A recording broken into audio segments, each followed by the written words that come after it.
어떤 사람은 10문화를 남기고 어떤 사람은 5문화를 남겼습니다. 누가복음 19장 11-27절에 기록된 이 말씀은 예수님께서 하신 10문화의 비유에서 나옵니다.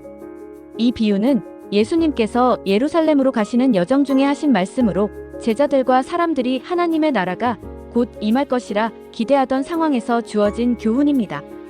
10문화의 비유를 통해 예수님은 하나님의 나라가 어떤 모습인지, 그리고 우리가 그 나라를 기다리며 어떤 태도로 살아가야 할지를 분명히 알려주고 계십니다.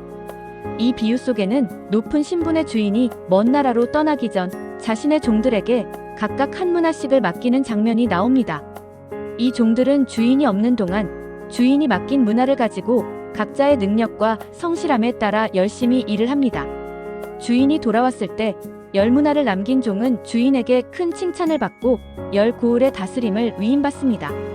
5문화를 남긴 종 역시 주인의 인정을 받으며 5고을을 다스리라는 상을 받습니다. 그러나 1문화를 그냥 보관만 해둔 종은 주인의 책망을 받고 그가 가진 것도 빼앗기며 아쉬운 결말을 맞습니다. 이 비유는 먼저 하나님의 나라를 기다리며 살아가는 우리에게 중요한 메시지를 줍니다.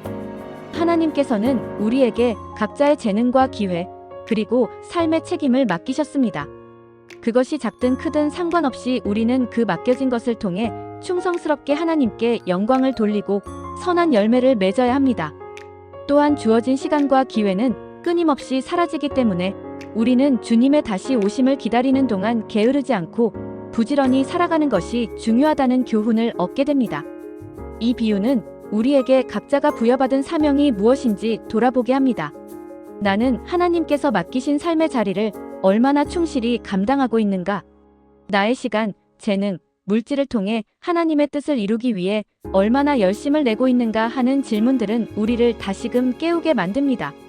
우리가 주님의 선한 청지기로서 최선을 다했다면 주님의 재림날에 우리는 주님 앞에서 기쁨으로 보상을 받게 될 것입니다. 이 말씀을 읽은 사람들은 대개 자신이 맡은 사명을 돌아보며 감사와 동시에 도전을 받곤 합니다. 특별히 10문화를 남긴 종의 이야기를 통해 성실함으로 인내하며 살아가는 삶이 얼마나 귀한지를 깊이 깨달았다는 반응을 많이 보이게 됩니다. 때로는 주님이 잠시 아니 계신 듯한 세상 속에서 낙담될 수도 있지만 이러한 비유는 우리를 다시금 소망 가운데로 이끌어줍니다.